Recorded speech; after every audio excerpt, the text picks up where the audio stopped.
Champer's Bluff is on the lower St. John River Valley in New Brunswick.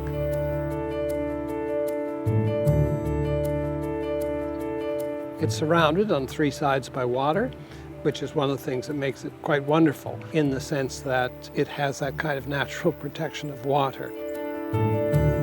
The bluff has about 17 different ecological zones, and about 253 plant species live here. It's just quite an amazing place.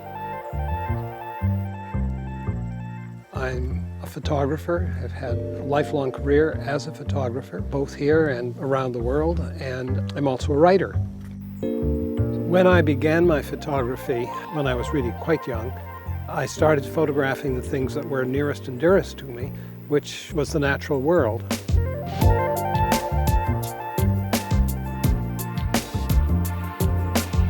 My passion in nature, of course, was born because I grew up in it, but it's constantly being rejuvenated by living where I live.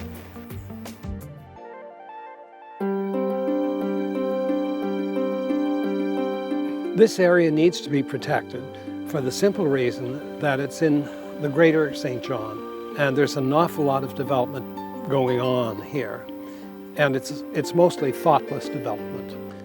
Unless organizations such as the Nature Conservancy and individuals are willing to say, these things are important. They are important in their own right, but they're also vitally important to us as a species. People of my generation and the following generation are going to have to save the wonderful ecology of this place if anyone's going to do it, or it will be lost.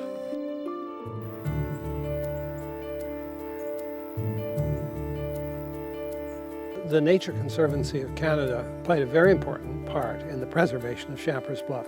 The two pieces of property I had were separated by another piece of property which was slated for development, and I just felt sick about it. So I approached the Nature Conservancy and said simply, look, if you can buy that piece of property to join my two pieces of property together, you can have mine in return for a license to live here for the rest of my life.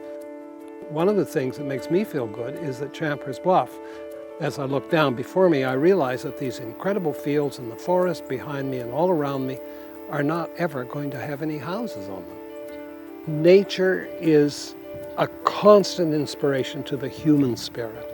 And when places like this no longer exist, when we can no longer look up and see the stars, where we can hear the wind blowing in the trees, when we can hear loons crying, then we as a particular species are enormously diminished.